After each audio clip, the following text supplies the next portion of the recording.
අයිබෝන් ඔබට සුබුදෑසනක් ප්‍රාර්ථනා කරනවා ගෙවී යන දවස් උදා වෙන දවස් හැම එකක්ම බලාපොරොත්තුත් එක්ක තියෙන්නේ. ඒ බලාපොරොත්තු අතර තියෙන හැම යහපත් බලාපොරොත්තුවක්ම එලෙසින් ඉටු වේවා. අපේ පැතුම එයයි. අපි ආරම්භ කරමු මේ ස්වර්ණවාහිනී පත්තරේ. අද අපිට ආරම්භය ගන්න වෙලා තියෙන්නේ අනපේක්ෂිතව පෙරේදා රාත්‍රියේ මතුවුණු කතාවකින්. විවාහක රූ රැජින තරඟය. ඒ දී ඇති වුණු සිද්ධියක් පිළිබඳව මේ වන විට සමාජ මාධ්‍යයේ විවිධ මාධ්‍යවල වාර්තා වෙනවා. මුද්‍රිත මාධ්‍ය ඇතැම් පත්තර ප්‍රධාන ශීර්ෂ පාඨය කරගෙන තියෙනවා. අපි කතාව ගැන පත්තර වාර්තා එකින් එක බලාගෙන ඉස්සරහට යන්න සූදානම් වෙනවා. මේ අද මව්බිම් පත්තරේ ප්‍රධාන ශීර්ෂ පාඨය විවාහක රූ රැජින තරඟය ගාලගෝට්ටියක් වෙයි. සවනි ශේෂාදිය ඇතුළු පිරිසක් ලියන. පුෂ්පිකාට කිරුළ පළඳවයි ගලවයි. අද ආයෙත් පළඳවයි. අවසන් මොහොතේ කැරලොයින් ජූරි ඩෙගා නටයි. පුෂ්පිකාගෙන් පොලිසියට පැමිණිල්ලක්. රෝසි කියනවා විනිසුරු මඩුල්ලට සපත්තුවෙන් ගැහුවා වගේ වැඩක් කියලා. විවාහක ශ්‍රී ලංකා රූ රැජින තරඟාවලියේදී නිරූපණ ශිල්පිනී පුෂ්පිකා ද සිල්වාට හිමි වූ කිරුළ එම වේදිකාව මතදීම විනාඩි කිහිපයක් තුළ අහිමි වීමෙන් පසු ඇති වූ ආందోලනාත්මක තත්ත්වයේ හමුවේ විනිශ්චය මණ්ඩලයේ තීරණය අවසන් තීරණ ලෙස පිළිගැනීමත් සමග එම කිරුළ යලිත් පුෂ්පිකා ද සිල්වාටම ලබා දීමට තරඟ සංවිධායක මණ්ඩලය තීරණය කරනවා. එම අහඹු සිද්ධියේදී පුෂ්පිකා ද සිල්වාගේ හිස පැලඳ වූ කිරුළ ඇගේ හිසින් බලහත්කාරයෙන් ඉවත් කර ගැනීමේදී ඇගේ හිසට තුවාල සිදුවීම නිසා රෝහල්ගතව ප්‍රතිකාර ලැබූ බව ඇය මාධ්‍යයට ප්‍රකාශ කර තිබුණි. සිද්ධිය සම්බන්ධයෙන් ඇය කුරුඳුවත්ත පොලිසියට පැමිණිල්ලක් ඉදිරිපත් කර ඇත. මෙරට රූ රැජිනක් වූ අග්‍රාමාත්‍ය ආර්යා ශ්‍රීරන්ති රාජපක්ෂගේ ප්‍රධානත්වයෙන් පැවති ලෝක විවාහක රූ රැජින තරඟාවලිය වෙනුවෙන් වූ ශ්‍රී ලංකා විවාහක රූ රැජින තේරීමේ අවසන් තරඟයේදී රෝසි සේනානායක ඇතුළු කණ්ඩායමක් පුෂ්පිකා ද සිල්වා විසින් අවසන් විනිශ්චයෙන් පසුව පුෂ්පිකා විසින් කිරුළ දිනාගනු ලැබුවා කියලා මේකේ තවදුරටත් දානවා. 2011 වසරේද මිස් ශ්‍රී ලංකා ලෙස අභිෂේක ලැබූ ඇය මෙවර විවාහක රූ රැජින ලෙසින් කිරුළ පැලඳියේ පෙරේදා දවසේදී. ඉන් විනාඩි ගණනාවකදී ඇය ප්‍රේක්ෂකාගාරයට ආචාර කරමින් සිටියේදී 2019 වසරේ මිසිස් වර්ල්ඩ් ලෙස කිරුළ පැලඳු කැරලොයින් ජූරි වේදිකාවට පැමිණ ලෝක රූ රැජින තරඟාවලියේ නීතිවලට අනුව විවාහක අයෙකුට මිස දික්කසාදු අයෙකු කිරුළ දැරීමට නුසුදුසු නිසා තරඟාවලියේ දෙවනි ස්ථානය දිනාගත් රූ රැජින විවාහක රූ රැජින ලෙස නම් කරන බව පැවසීමත් සමග ප්‍රේක්ෂකාගාරයේ උණුසුම් වී හූ හඬ නගන්නට වුණා. එතනින් නොනැවතුණු කැරොලයින් ජූරි ප්‍රේක්ෂකාගාරයට ආචාර කරමින් සිටි පුෂ්පිකා ද සිල්වාගේ හිස පැලඳි කිරුළ එකවර ගලවා ඉවත් කොට ඒ දෙවනි ස්ථානයට තේරුණු අයට ලබා දුන් අතර එහිදී උණුසුම් තත්ත්වයක් ඇති වුණා කියලා තවදුරටත් වාර්තාව දාලා තියෙනවා මේ පත්තරේ. එමයි අද මව්බිම් පත්තරේ ප්‍රධාන ශීර්ෂ පාඨය වාර්තා කරලා තියෙන්නේ. ඊළඟට අද දිවයින පත්තරේ ප්‍රධාන ශීර්ෂ පාඨයත් එයයි.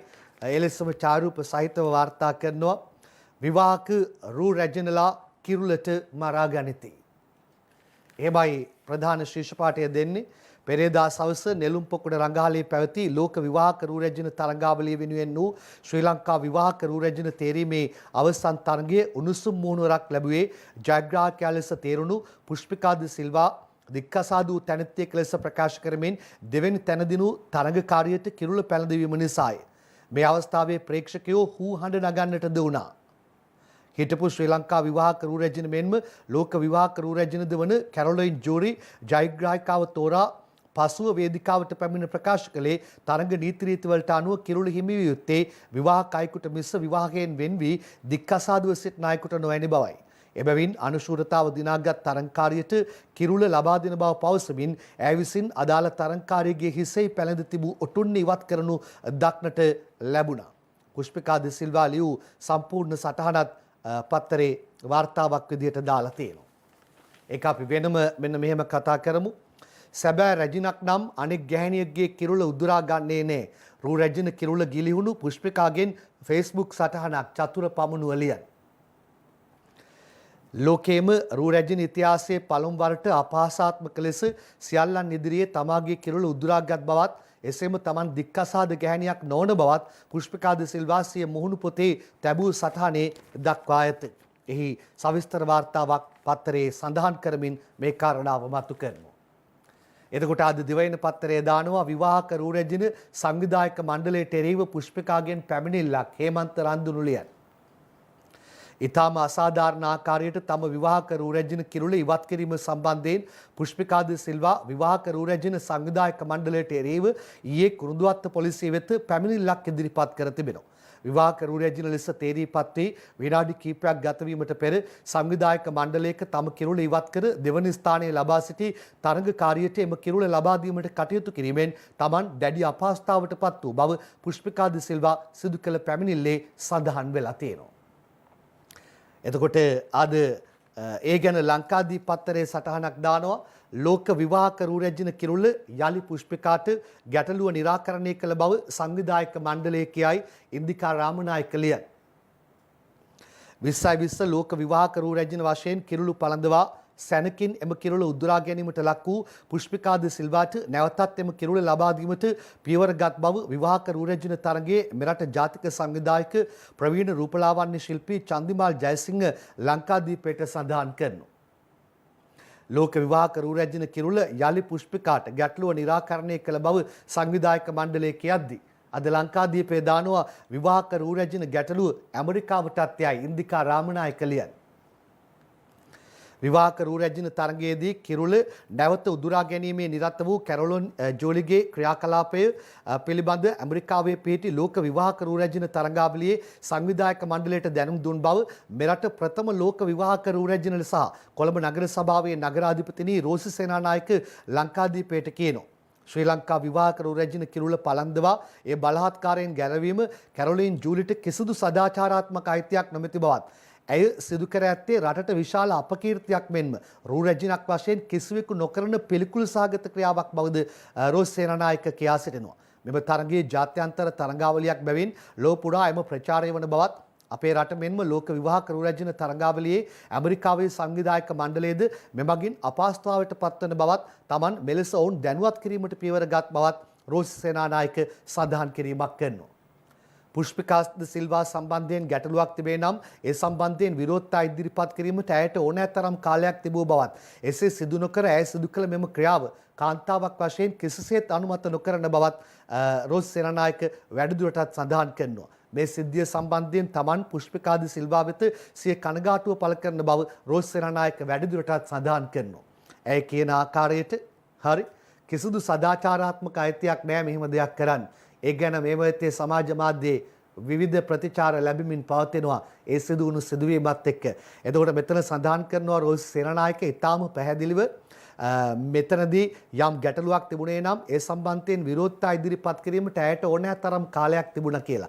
දැන් මේ සිදුවීම අපි ඔබට ඉදිරිපත් කරන්න මේ අවස්ථාව නැවත පෙන්වන්න හදන්නේ. ඒ මොහොතේ බලන්න මේ ගිය අවුරුද්දේ ලෝක විවාහක රූරැජින වෙච්ච තැනැත්තිය මේ ඔටුනු පළඳන අවස්ථාවේ ඔටුන්න රැගෙන ඇවිත් ඒක ඒ සඳහා ක්‍රියාත්මක වන ආකාරය එහෙනම් එතනදී විරෝධතාවය පළ කරන්න තිබුණා. එතන විරෝධතාවය පළ කරන්නෙත් නැහැ. එතකොට මේ තාක් දුරට තරගයේ අවසානය දක්වා කාලයක් තිස්සේ තරගය ක්‍රියාත්මක වෙනවා. එතකොට මෙතෙක් විරෝධතාවය පළ කරන්නෙත් නැහැ. එහෙනම් මොකක්ද උනේ? මේ පරීක්ෂණයේදී මේ ඇත්තටම මොකක්ද උනේ කියන කාරණාව හොයා ගැනීම ඉතාම අවශ්‍ය වෙනවා. මොන වගේ අනවශ්‍ය උණුසුම්කාරී තත්ත්වයක්ද මතු කළේ? මොකක්ද ඒකට තිබුණු උවමනාව? පැහැදිලිවම කිරුළු පළඳන අවස්ථාව දක්වා ඉඳලා කිරුළු පළඳලා ප්‍රතිචාරය දක්වමින් පසුව ඇවිල්ලා මයික්‍රොෆෝනය අතට අරගෙන ඉදිරිපත් කරන්නේ. ඇයි මොකක්ද උවමනාව? ඊට පස්සේ පළඳන්න සහභාගී වුණු කෙනාම ගලවන්නට පැමිණීම. මේක මොකක්ද? මේ මොකක්ද? ඒ කාරණාව පිළිබඳව මම හිතන්නේ පරීක්ෂණයේදී හොයන්න වෙයි. අවස්ථාව බලන්න. Sri Lanka World 2020 goes to contestant number 20.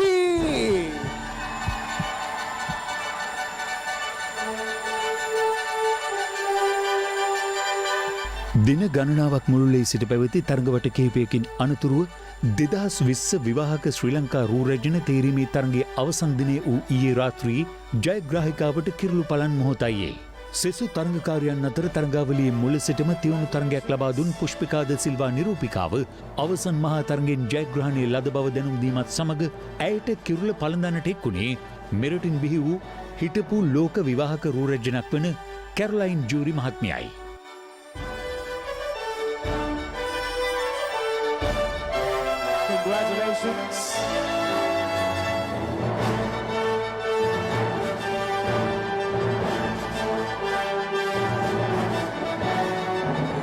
කෙසේ වෙතත් වේදිකාව මත සියල්ල උඩු යටිකුරුවන්නට ගත වූයේ මිනිත්තු කිහිපයක් පමණයි. පුෂ්පිකා සිය ජයග්‍රහණයෙන් ලද සතුට සමරා නිමේෂයක් ගතවෙත්ම මයික්‍රෆෝනේද රැගෙන වේදිකාවේ ඉදිරිපිටට පැමිණි හිටපු ලෝක විවාහක රූරැජ්න කැරොලයින් ජූරි පැවසූ දෙය සැවුම පුදුමයට පත් කළා.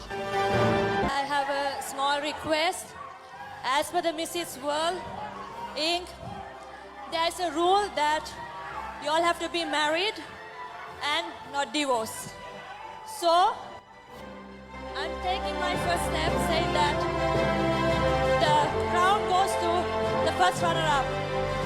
විවාහක රූරැජ්න තරඟාවලියේ නීතිරීතිවලට අනුව එම කිරුළ දැරිය යුත්තේ විවාහක කාන්තාවක් මිස දික්කසාදූ කාන්තාවක් නොවන බවයි ඇය එහිදී සඳහන් කළේ. ඒ අනුව තරඟාවලියේ ජයග්‍රහණය පුෂ්පිකාට හිමි නොවන බවත් ජයග්‍රහණය හිමිවන්නේ දෙවන ස්ථානයේ හිමිකරගත් තරඟකාරියට බව කැරොලයින් සඳහන් කිරීමෙන් පසු පුෂ්පිකාගේ හිස මත දරා සිටි කිරුළ ඉවත් කිරීමටයි කැරොලයින් පියවර ගත්තේ. අනතුරුව තරඟාවලියේ දෙවන ස්ථානයට පත්ව සිටි ජයග්‍රාහිකාවගේ හිස මත එම කිරුළ රැඳවීමට කැරොලයින් ක්‍රියා කළා.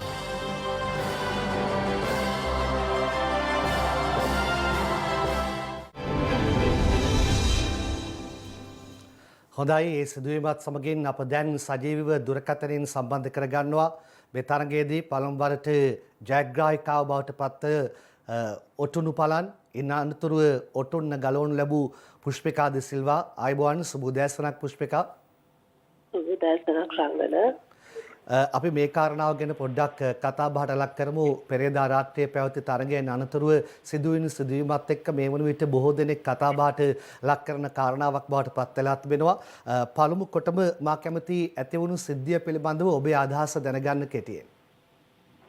ඇත්තටම රංගන මම හිතන්නේ අපේ අවසාන මහා තරගයේදී මට තමයි ජයග්‍රහණය කරන්න හම්බුනේ.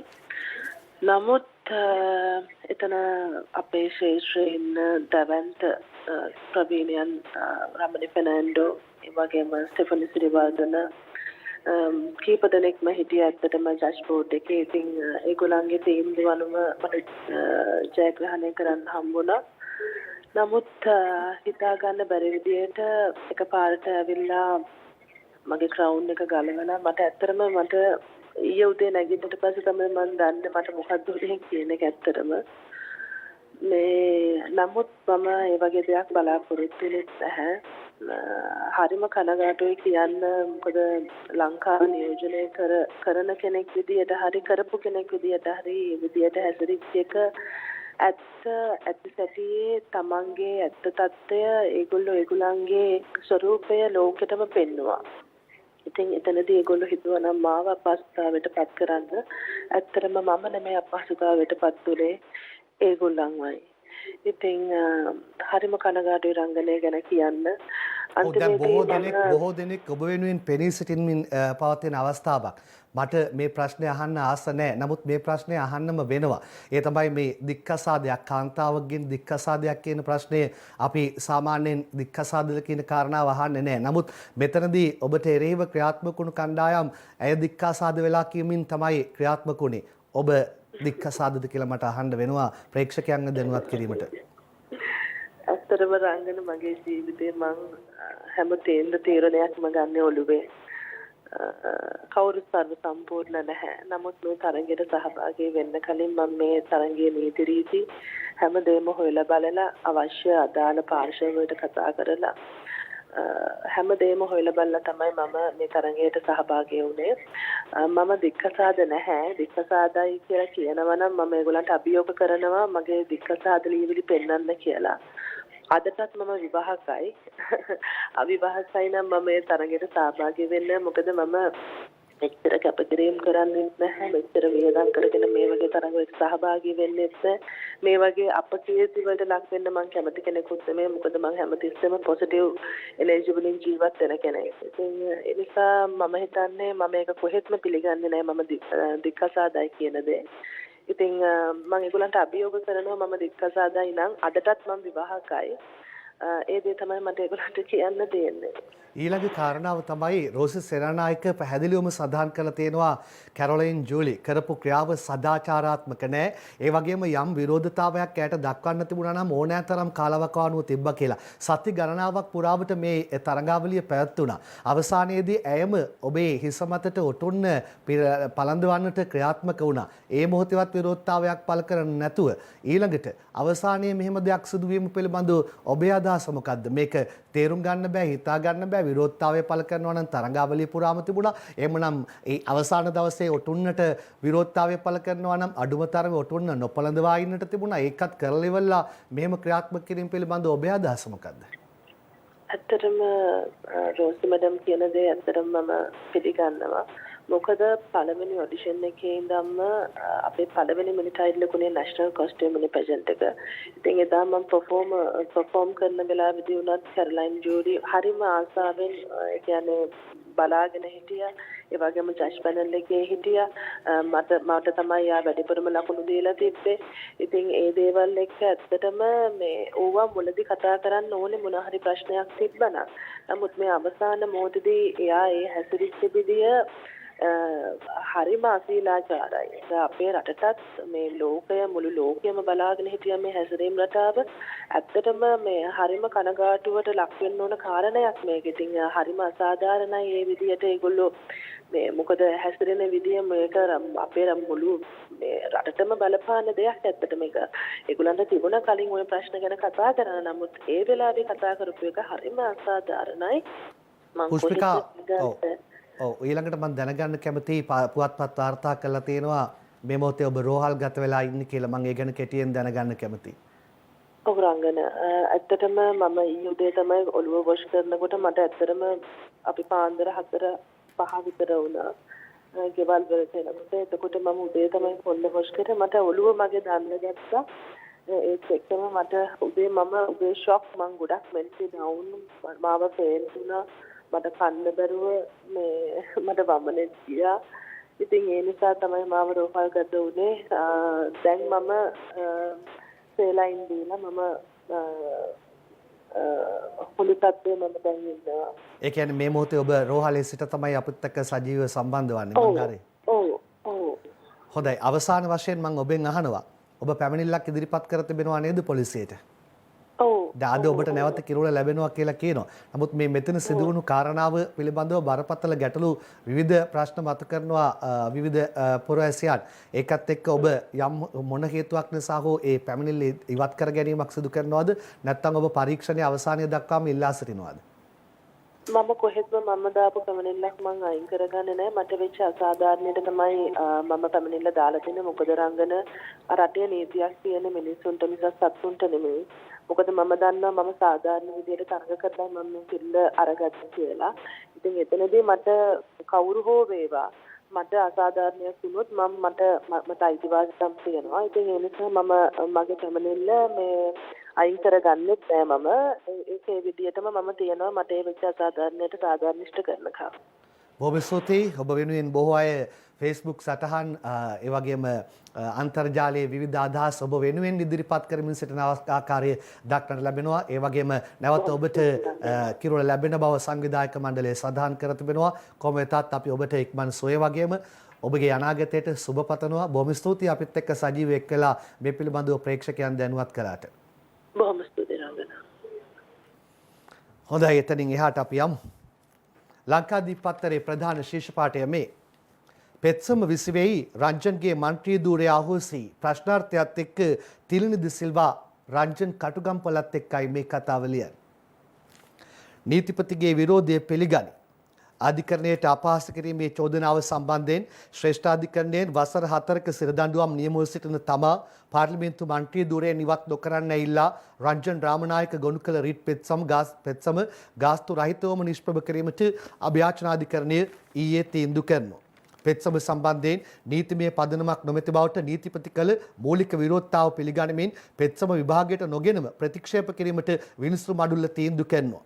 රංජන් රාමනායකගේ පාර්ලිමේන්තු මන්ත්‍රී ධූරය ඉවත් කිරීමට පියවර ගැනීම වළක්වාලන අතුරු නියෝගය නිකුත් කරනවාද නැද්ද සහ එම මන්ත්‍රී ධූරය අහෝසි නොකරන්න ඉල්ලා ගොනු කළ පෙත්සම විභාගයට ගන්නවාද නැද්ද යන්න පිළිබඳ නියෝගය ප්‍රකාශයට පත් කරමින් අභියාචනාධිකරණයේ ඊයේ මෙම තීන්දුව ලබා දෙනවා. අපි රංජන්ගේ කතාව අද පත්තරෙත් වාර්තා කරලා තියෙනවා. එතනට යන්නට පෙර ආතුව වෙලාව මතක් කරන් යමු. අද පත්තරේ ප්‍රධාන පිටුවේ රංජන්ගේ කතාව මෙහෙමයි තියෙන්නේ. දැන් ලංකාදීප පත්තරේ ප්‍රධාන ශීර්ෂ පාඩයට ආයිත් ගිහින් එන්නම්. පෙත්සම 20 රංජන්ගේ මන්ත්‍රී ධූරය අහෝසි ප්‍රශ්නාර්ථයක් එක්ක දාලා තියෙන්නේ. එතකොට අද පත්තරේ දානවා රංජන්ගේ මන්ත්‍රීකම පාර්ලිමේන්තුව අතේ බුද්ධිමාල් රුබේරු ලියන්නේ. මන්ත්‍රී ධූරය අහෝසි නොකරන්න ඉල්ලූ රිට් පෙත්සම විභාගයට නොගෙනම නිෂ්ප්‍රභ කරයි. මන්ත්‍රී ධූරය සම්බන්ධයෙන් කිසිදු ඉදිරි පියවරක් නොගන්නා ලෙස පාර්ලිමේන්තු මහලේකම්වරයාට කර තිබූ නියෝගයේද අවලංගුයි. හිටපු අමාත්‍ය රංජන් රාමනායකගේ පාර්ලිමේන්තු මන්ත්‍රී ධූරය අහෝසි නොකරන්න ඉල්ලා ගොනු කළ රිට් පෙත්සම විභාගයට නොගෙනම ගාස්තු රහිතව නිෂ්ප්‍රභ කිරීමට අභියාචනාධිකරණය ඊයේ තීරණය කර තිබෙනවා. කිසිදු නීතිමය පදනමක් නොමැති බවට මූලික විරෝධතාවක් ඉදිරිපත් කරමින් මෙම පෙත්සම විභාගයට නොගෙනම ප්‍රතික්ෂේප කරන්නේ නීතිපතිවරයා ඉදිරිපත් කළ කරුණු පිළිගනිමින් අභියාචනාධිකරණය එලෙස තීරණය කළ අතර ඒ අනුව රංජන් රාමනායකගේ පාර්ලිමේන්තු මන්ත්‍රී ධූරය සම්බන්ධයෙන් කිසිදු ඉදිරි පියවරක් නොගන්නා ලෙස දන්වමින් පාර්ලිමේන්තු මහලේකම්වරයාට කර තිබූ නියෝගයේද අවලංගු වුණා. එතකොට අපි බලමු නිල වශයෙන් ප්‍රකාශය කොහොමද එන්නේ කියලා. දැන් අද පත්තරේ කියන්නේ රංජන්ගේ මන්ත්‍රීකම පාර්ලිමේන්තුව අතේ කියලයි. යම් ඔයිල් ගැන කතා කරන්න. අද පත්තරවල ශීර්ෂ පාට සමහර පත්තරවල ප්‍රධාන ශීර්ෂ පාට පාම් ඔයිල් ගෙන්වීම තහනම්. දැනට ආනයනය කළ පාම් ඔයිල් නිකුත් කිරීම නතර කරයි. කටුපොල් වගාව සම්පූර්ණයෙන් තහනම්. වහාම ක්‍රියාත්මක වන පරිදි පාම් ඔයිල් ආනයනය සම්පූර්ණයෙන්ම තහනම් කිරීමට ජනාධිපති ගෝඨාභය රාජපක්ෂ දී ඇති උපදෙස් පරිදි ඊට අදාළ ගැසට් නිවේදනය ඊයේ නිකුත් කරන ලෙස ජනාධිපති ලේකම්වරයා විසින් ආනයන අපනයන පාලකරයා වෙත දැනුම් දී තිබෙනවා. දැනට ආනයනය කර ඇති පාම් ඔයිල් නිකුත් කිරීම සම්පූර්ණයෙන් නතර කරන ලෙසද මෙහිදී රේගු අධ්‍යක්ෂ ජනරාල්වරයාට උපදෙස් දී තිබෙනවා. මේ සමගම කටුපොල් වගාවද සම්පූර්ණයෙන්ම තහනම් කරනවා. මේ අතර කටුපොල් වගාව සම්පූර්ණයෙන්ම තහනම් කිරීමට ජනාධිපතිවරයා දී ඇති උපදේශයේ බලාත්මක කරමින් අදාළ නීති යටතේ නියෝග පනවා තිබෙනවා. මෙරට කටුපොල් වගාව ක්‍රමයෙන් නතර කිරීමට ජනාධිපතිවරයා විසින් උපදෙස් දී තිබුණේ මීට මාස 6කට පමණ පෙරයි. දැනට පවතින කටුපොල් වගාව අධියරෙන් අධියර වරකට 10% බැගින් ගලවා ඉවත් කර ඒ වෙනුවට රබර් රෝ පරිසර හිතකාමී වෙනත් වගාවන් කිරීමට ඒ සමාගම් හා ආයතන සමග නීතියෙන් බැඳීම සඳහා අවශ්‍ය පියවර ගැනීමටද උපදෙස් දී තිබෙනවා. මේ සම්පූර්ණයෙන් ක්‍රියාත්මක වූ විට කටුපොල් වගාව සහ ෆාම් ඔයිල් පරිභෝජනය සම්පූර්ණයෙන් නතර කිරීම රජයේ අරමුණ වී තිබෙනවා. අත්‍යවශ්‍ය අවස්ථාවක අත්‍යවශ්‍ය කාරණාවකට ක්‍රියාත්මක වී තිබෙනවා. පැසුම් සාගතයි ජනාධිපතිවරයා උපදෙස් ලබා දී තිබෙන බව අද පත්තරේ ප්‍රධාන ශීර්ෂ පාඨයෙන් වාර්තා කර තිබෙනවා. ඊළඟට අපි යමු දිවයින පත්තරයට. දිවයින පත්තරයේ තියෙන සටහනක් උපුටා ගන්නයි මම මේ සූදානම් වෙන්නේ. පිළිකා පොල්තෙල් තොග සියල්ල රේගුව බාරයට සමන් ගම ගේලියන්. ජනමාධ්‍ය ඉදිරියේම ආපසු යවනවා රේගුව අධ්‍යක්ෂ ජනරාල් කියන්නේ. ආනයනය කරනු ලැබූ පිළිකා කාරක සහිත පොල්තෙල් තොග සියල්ල රේගුව බාරයට ගැනීමට ඊයේ වන විට රේගු දෙපාර්තමේන්තුව කටයුතු කර තිබුණා. අදාළ සමාගම් ගබඩාවල ගබඩා කර තිබූ මෙම පොල්තෙල් තොග රේගුව බාරයට ගෙන ඒවා ප්‍රති අපනයනය කරන තෙක් රේගු නිලධාරීන් බාරයේ ගබඩා කර තැබීමේ අරමුණින් එම පියවරගත් බව රේගු අධ්‍යක්ෂ ජනරාල් මේජර් ජනරාල් විජිත රවිප්‍රිය සඳහන් කරනවා. එම පොල්තෙල් තොග ප්‍රති අපනයනය කිරීමට අදාළ කටයුතු සිදුවෙමින් තිබෙන අතර ජනමාධ්‍ය කැඳවා ඔවුන් ඉදිරියේදීම ප්‍රති අපනයනය කිරීම සිදු කරනු ලබන බවද රේගු අධ්‍යක්ෂ ජනරාල්වරයා සඳහන් කර තිබෙනවා. එමයි පත්තරේ වාර්තා කරලා තියෙන්නේ. ඒ අතරේ අද දිවයින පත්තරේ ඊළඟ සටහනට අපි අවධානය යොමු කරමු. පිළිකා කාර්ක ලැයිස්තුව අද ලැබී ශ්‍යාම්නුවන් ගණේ වත්තලියන්. ප්‍රමිතියෙන් තොර සහ නිසි ප්‍රමිතියක් සහිත ආහාර පාන පිළිබඳ සහ ඒවා නිෂ්පාදනය කරන හා ආනයනය කරන ආයතන පිළිබඳ වාර්තාවක් අද දින ශ්‍රී ලංකා ප්‍රමිති ආයතනය විසින් ලබා දීමට නියමිතයි. ශ්‍රී ලංකා ප්‍රමිති ආයතනයේ වැඩ බලන අධ්‍යක්ෂ ජනරාල්වරුන් වන නාරංගොඩ සහ නීලකාන්ත යන දෙදෙනා විසින් මේ බව ලිඛිතව දැනුම් දී ඇතැයි අග්‍රාමාත්‍ය මාධ්‍ය ප්‍රකාශක සහ පාර්ලිමේන්තු මන්ත්‍රී ප්‍රේමනාත් සී දොළවත්ත සඳහන් කිරීමක් කළා තියෙනවා. පිළිකාකාරක ලැයිස්තුව අද ලැබෙයි. අද දිවයින පත්තරෙන් මම ඒ කතාව උපුටා ගත්තේ. ඊළඟට අද මව්බිම් පත්තරේ GMO පොලිස්පතිට පැමිණිලි කරමින් කියූ කතාවක් වාර්තා කරලා තියෙනවා. ප්‍රමිති ආයතනයේ සිද්ධිකා ජනතාවට වසකවා සමාගම් රකින්න යනවා. කිරුළපන චතුරයි වාර්තාව අරන් එන්නේ. උපුටා ගන්නේ මව්බිමෙන්. පොල් තෙල් පමණක් නොව වස විස සහිත ආහාර ಜಾති තවත් තිබෙන අතර ඒවා ගැන කරුණු කිවහොත් සමාගම් බිඳ වැටිය හැකියයි ශ්‍රී ලංකා ප්‍රමිති ආයතනයේ අධ්‍යක්ෂ ජනරාල්වරිය වන ආචාර්ය සිද්ධිකා සේනහරත්න පසුගියදා මාධ්‍ය හමුවේ කරන ලද ප්‍රකාශය සම්බන්ධයෙන් විමර්ශනයක් කරන ලෙස ඉල්ලා රාජ්‍ය වෛද්‍ය නිලධාරීන්ගේ සංගමය විසින් පොලිස්පතිවරයාට පැමිණිල්ලක් බාර දෙන බව එම සංගමය අවධාරණය කරනවා. මාධ්‍ය හමුවක් පවත්වමින් වෛද්‍ය නිලධාරීන්ගේ සංගමේ ලේකම් වෛද්‍ය ශනාල් ප්‍රනාන්දු, මාධ්‍ය ප්‍රකාශක වෛද්‍ය සමන්ත ආනන්ද, සහකාර ලේකම් වෛද්‍ය නවින්ද සොයිසා සහ එම සංගමේ නීති උපදේශක නීතිඥ රවින්ද්‍රනාත් දාබරේ පිරිස සහභාගී වූ මාධ්‍ය හමුවකදී මේ බව කියා සිටිනවා කියලායි කියන්නේ. මොකද්ද කියලා තියෙන කතාව? පොල් තෙල් පවණක් නොව විස සහිත ආහාර ಜಾති තවත් තිබෙන අතර ඒවා ගැන කරුණු කිව්වොත් සමාගම් බිඳ වැටිය හැකියි. මම මුකුත් කියන්න ඕනද ඔබට ඒකට? නෑනේ. ඔබට දැනුණානේ. ඔබට දැනුණු දේම තුවයි මටත් දැනුනේ. ඊට පස්සේ අද දිනමින පත්තරේ කතාවක් එනවා. විෂ පොල් තෙල් තොග මෙරටදීම විනාශ කළ හැකි. මධ්‍යම පරිසර අධිකාරී සභාපති කියන්නේ බුද්ධිකා ඉඹුලා නයිලියන්. පිළිකාකාරක අඩංගු බවට තහවුරු වූ ආනයනික විෂ පොල් තෙල් තොග අවශ්‍ය වූහොත් පරිසර හානියක් නොවන පරිදි ශ්‍රී ලංකාව තුළදීම විනාශ කිරීම, කියන්නේ අපහරණය සිදු කළ හැකි බව මධ්‍යම පරිසර අධිකාරියේ සභාපති එස් අමරසිංහ සඳහන් කරපු කතාවක් මේ වාර්තා කරලා තියෙනවා. සභාපතිවරයා පවසන්නේ අවශ්‍ය වූහොත් පමණක් මේ පියවර ගනු ඇති බවත් පිළිගත් විධිමත් ක්‍රමවේදයක් අනුව පරිසරයට හානියක් සිදු නොවන අන්දමින් මේ අවසන් බැහැරලීම සිදු කළ යුතු බවයි. පොල් තෙල් පිළිබඳ කතාව මේ වන විට තියෙන තැන ඒ සම්බන්ධයෙන් පත්තර වාර්තායි ඔබට ගෙනාවේ. හොඳයි ඊළඟ සටහන් වලට යමු. යාපාලන කාලේ වාහන ගෙනාවේ මතක නේද? අර පරිපූර්ණක ඇස්තමේන්තු දදා ගෙනාපු වාහන සංඛ්‍යාවන් පිළිබඳව මතකයි නේද? ඕවා කොහොම අමතක කරන්නද? යාපාලන කාලේ වාහන ආනයනයේට කෝටි 1,23,900ක් වැය කළා.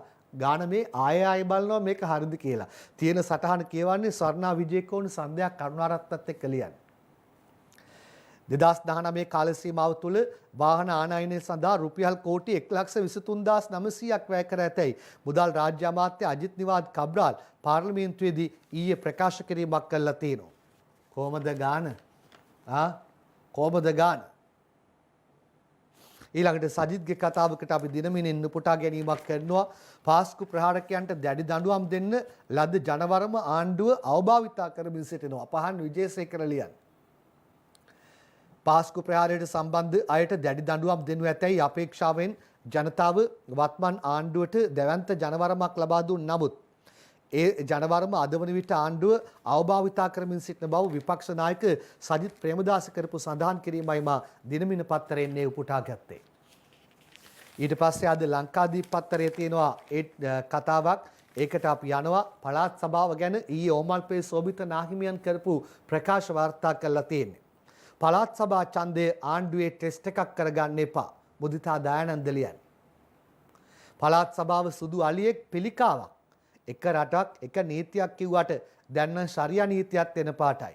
නව ව්‍යවස්ථාවෙන් පළාත් සභා අහෝසි කිරීම හැර පළාත් සභා මැතිවරණයේ පවත්වා ආණ්ඩුව කෙරෙහි ජනතා කැමැත්ත පරීක්ෂා කරන්න එපායයි ශ්‍රී ලංකා රාමඤ්ඤ නිකායේ දක්ෂිණ ලංකාවේ ප්‍රධාන සංඝනායක පූජ්‍ය ඕමල්පේ සෝබිත හිමියෝ ඊයේ සඳහන් කිරීමක් කරනවා. පළාත් සභාව සුදු අලියෙක් පිළිකාවක්. එය වසර 3ක් තිස්සේ නැතිවීමෙන් රටට උනේ කෝටි ගණනක මුදල් ඉතිරියක්. වාසියක් මිස පාඩුවක් නොවේ යයිද සෝබිත නාහිමියෝ සඳහන් කිරීමක් කරනවා කියලා වැඩිදුරටත් පත්තරයේ දාලා තියෙනවා. මං අර නිතර අහන්නේ ඔබෙන් පළාත් සභාව නැහැ කියලා වෙච්ච හානිය මොකද්ද පාඩුව මොකද්ද කියලා. උන්වහන්සේ ඒකම අහපු කතාවයි මම ලංකාදීපෙන් පුටා ගත්තේ. පාස්කු කොමිසමේ නිර්දේශ ක්‍රියාත්මක කිරීම රජයේ වගකීමක්. ඒත් නඩු දැමීම නීතිපති වැඩක්. ආචාර්ය ඇමති මහාචාර්ය පීරිස් කියයි ඩයනා උද්‍යාංගනේ ලියන්නේ. පාස්කු ඉරිදින එල්ල වූ ප්‍රහාරය සම්බන්ධයෙන් විමර්ශනය කළ ජනාධිපති කොමිසම් සභාව වාර්තාවේ ඇති නිර්දේශ ක්‍රියාත්මක කිරීමට රජය බැඳී සිටින නමුත් එම වාර්තාව අනුව යම්කිසි පුද්ගලයකට විරුද්ධව නඩු පවරනවාද නැද්ද යන්න තීරණය කළ යුත්තේ රජය නොව නීතිපතිවරයා යයි ශ්‍රී ලංකා පොඩ්ජන පෙරමුණේ සභාපති අධ්‍යාපන අමාත්‍ය මහාචාර්ය ජී.එල්. පීරිස් සඳහන් කිරීමක් කළා තියෙනවා. පාස්කු ගැන කතාව මතක් වුණාම අගරාධිගුරු උන්වහන්සේ පහුගිය දවසක විශේෂ කතාවක් කළා. ඒකට යම් ප්‍රතිචාරයක් කෙටියෙන් දුන්නා මෛත්‍රීපාල සිරිසේන හිටපු ජනාධිපතිවරයා. අපි එතනට යන්න කලින් අපේ අස්ගිරි පාර්ශවයේ නාරම්පනාවේ ආනන්ද නාහිමියෝ කරන ප්‍රකාශය මව්බිමෙන් උපුටා ගැනීමු. මෛත්‍රීලාගේ පස්සේ පන්නන්න කලින් මහා මොලකරුවන්ට දඬුවම් දෙන්න. අස්ගිරි පාර්ශවයේ නාරම්පනාවේ ආනන්ද නාහිමිගේ ප්‍රකාශය මහනුවර සුරවීරයි වාර්තාවක් කරන්නේ. මේ තියෙන ඊට අදාළ සටහන පාස්කු ප්‍රහාරයේ මහා මොලකරුවන් සම්බන්ධයෙන් කිසිදු ක්‍රියාමාර්ගයක් නොගෙන හිටපු ජනාධිපති හා ඉහළ පොලිස් නිලධාරීන් මේ වග උත්තරකරුවන් බවට පත් කිරීම අනුමත කළ නොහැකි බව අස්ගිරි පාර්ශවයේ නියෝජ්‍ය ලේක්කාධිකාරී අස්ගිරි පරිවේනාධිපති පූජ්‍ය නාරම්පනාවේ ආනන්ද නාහිමියෝ සඳහන් කිරීමක් කරනවා. උන්වහන්සේ කියන්නේ මෛත්‍රීලගේ පස්සේ පන්නන්න කලින් මහා මොලකරුවන්ට දඬුවම් දෙන්න කියලායි. එතකොට මෛත්‍රීපාල සිරිසේන කරපු ප්‍රකාශය මවුපුටා ගන්නවා අද ලංකාදීපයෙන් දයාසිරි ජයසේකරගේ කතාවත් එක්ක බලන්න. කාදිනල්තුමාගේ ප්‍රකාශය ගැන මට කනගාටුවක් ඇති වුණා. කතාව පිටුපස හිටපු ජනාධිපති මෛත්‍රීපාල එහෙමයි කියන්නේ. දයාසිරි කියනවා කතාව පිටුපස දේශපාලන හස්තයක් ඇද්දැයි සැකයි කියලා. මේ පිළිබඳ කතාබහ අපි මෙතනින් බලමු. ඔබතුමා ඡන්ද ඉල්ලන්න යනවා වගේ චෝදනාවක් කරන කාලිනන් උන්වහන්සේ. ඔබතුමා රෙදි යන්නත් ඉන්දි කියලා වගේ අහුවා. මොකද ඔබතුමාට කියන්න තියෙන සම්බන්ධයෙන්. පොඩි අදහසක් දීලා. ඔබතුමා එහෙම උන්වහන්සේ ඔබතුමා මැතිවරණයට ඉල්ලන්නේ නැක ප්‍රශ්නයක්. ඡන්ද ඉල්ලන්නේ. මම හරිම කනගාටු වෙනවා උන්වහන්සේගේ ප්‍රකාශය. ඇයි එච්චර දැඩි ප්‍රකාශයක් කරේ උන්වහන්සේ? උන්වහන්සේ වැරදි කියන එක නෙමෙයි මම මේ කියන්නේ. මේ ප්‍රකාශය තුළ තිබෙන කරුණු දෙකක්. එකක් ජනාධිපතිතුමා වරදකාරයෙක් බවට පත් කරලා තියෙනවා කියන එක කොහෙවත් කරලා නැහැ. කොමින් සභාවේ කිසිම වාර්තාවක ඒක නැහැ. හැබැයි තියෙන්නේ එතුමාට විරුද්ධව නඩු පවරන්න හැකියාව තිබෙනවද කියන එක සොයා බලන්න කියලා තියෙනවා. පළවෙනි එක. දෙවෙනි එක එතුමා ඡන්ද ඉල්ලනවායි කියලා තියෙන අදහස. මෛත්‍රීපාල ජනාධිපතිතුමා නැවත ඡන්ද ඉල්ලන්නේ නැහැ. මොකද ඡන්ද ඉල්ලලා තියෙන්නේ. ඉල්ල පාර්ලිමේන්තුවේ ඉන්නේ. අපි බලාපොරොත්තු වෙනවා උන්වහන්සේත් සාධාරණව මේ ගැන කල්පනා කරයි කියලා මට හිතෙන්නේ. මේ ප්‍රකාශය තුළ විශාල දේශපාලනයක් තියෙනවා කියන එකයි මට කියන්නේ. ඔබතුමා ජනාධිපතිතුමාත් එක්ක ළඟම හිතපු ඔබතුමා තමයි මුලින්ම ආවේ ආණ්ඩුවක් හදන්න. ඉතින් ඔබතුමාගේ ජනාධිපතිතුමාට දැඩි චෝදනාවන්නේ මේ එල්ලන්නේ. අපි ඒ පිළිබඳව ඉදිරියේදී අපි කතා කරන්න බලාපොරොත්තු වෙනවා. කාදිනල් හිමියන්ගේ මෙම ප්‍රකාශය සම්බන්ධයෙන් අද අස්ගිරි මහා විහාර පාර්ශවයේ නියෝජ්‍ය ලේකකාධිකාරී පූජ්‍ය නාරම්පනාවේ ආනන්ද නාහිමියන් ඇතුළු මහා සංඝරත්නය මෙලෙස අදහස් පළ කළා. ඒකී වරදට අනුබල දුන්න අයට දඬුවම් දෙන්න ඕනේ. නමුත් මේන් අපිට පේන්නේ මේ එක්තරා විදිහක කිසියම් පිරිසක් ඉලක්ක කොට ඔවුන්ට චෝදනාව ඉදිරිපත් කරලා ඔවුන් අපහසුතාවයට පත් කිරීම සඳහා දරන ප්‍රයත්නයක්ද කියලා අපිට බරපතල සැකයක් තියෙනවා. ප්‍රාස්කු ප්‍රහාරය සම්බන්ධව සැබවින්ම හිටපු රාජ්‍ය නායකයවත් ඉහළ පොලිස් නිලධාරීන්වත් ඉලක්ක කොට මේ දුන්න නිර්දේශය අනුව කටයුතු කිරීම ඊතරම් සාධාරණ නැහැ. ගහක් යට ඉන්නවනම් හෙවණක් තිබිය යුතුයි. හෙවණක් නැත්නම් කපුටෙක්වත් ඒ කිට්ටුව වහන්නේ නැහැ. ඒ නිසා ඒ කිතුණු ජනතාවට සෙවණ දෙන මහා උක්ෂය කාදිනල්තුමා. ඒ නිසා එතුමා ඒ යුතුයකම හරි හැටි ඉෂ්ට කරගෙන යනවා. මේ කොමිසමෙන් විශාල පිරිසකට චෝදනා තිබෙනවා. ඒ නිසා ඒ චෝදනා තියෙන සියලු දෙනාට විරුද්ධව නඩු පැවරිය යුතුයි. එක පුද්ගලයෙක් පමණක් නෙවෙයි. හිටපු ජනාධිපතිවරයාට අනිවාර්යයෙන්ම නීතිඥයෙක්ම කියනවා කියලා කාදිනල් උන්වහන්සේ කියනවා. ඒක ඕම් ප්‍රතික්ෂේප කරනවා. ඉස්සෙල් ශ්‍රී ලංකා නිදහස් පක්ෂේ මේ වාර්තාව ප්‍රතික්ෂේප කරනවා. එහෙමයි විවිධ ප්‍රතිචාර විවිධ අදහස් පළ වෙන්නේ. ඒ අතරේ අධිකරණ ඇමති අලි සබ්රි කියපු කතාවක් අද පත්තර දාලා තියෙනවා. මෛත්‍රී මොහන් පීරිස් අගවිනිසුරුකමෙන් ඉවත් කළේ නීතියට පටහැනිව සුජිත් තේවාජූලිගේ අංජුල මහික් එක්කලියයි. හිටපු අගවිනිසුරු මොහන් පීරිස් හිටපු ජනාධිපති මෛත්‍රීපාල සිරිසේන විසින් එම තනතුරින් ඉවත් කරනු ලැබුවේ ආණ්ඩුක්‍රම ව්‍යවස්ථාවට පාර්ලිමේන්තු ස්ථාවර නියෝගවලට සම්පූර්ණයෙන් පටහැනිවයයි අධිකරණ ඇමති ජනාධිපති නීතිඥ අලි සබ්රි පාර්ලිමේන්තුවේදී ඊයේ සඳහන් කිරීමක් කරනවා. ඒ අතරේ අරවාතරේ මෛත්‍රීට තවත් කතාවක් මෙන්න ඇවිත්. දැන් අපි යනවා කොරෝනා පැත්තට. එන්නත් පැත්තට ඔයගේ කතා කීපයක්ම තියෙනවා. දෙවන එන්නත ගැන කතාවක් එනවනේ. ඒ දෙවන එන්නත ගැන කොහොමද බඩු ලෑස්තිද? අපි අහනවා ආණ්ඩුවෙන්. අපි අර නිතර කිව්වා මේ දෙවන එන්නතට ඉඩ තියාගන්න කියලා. ඒකට උත්තරයක් පත්තරයක් දාලා තියෙනවා. ඒක මතක් කරන්න කලින් අපි වෙලාව මතක් කරගන්න.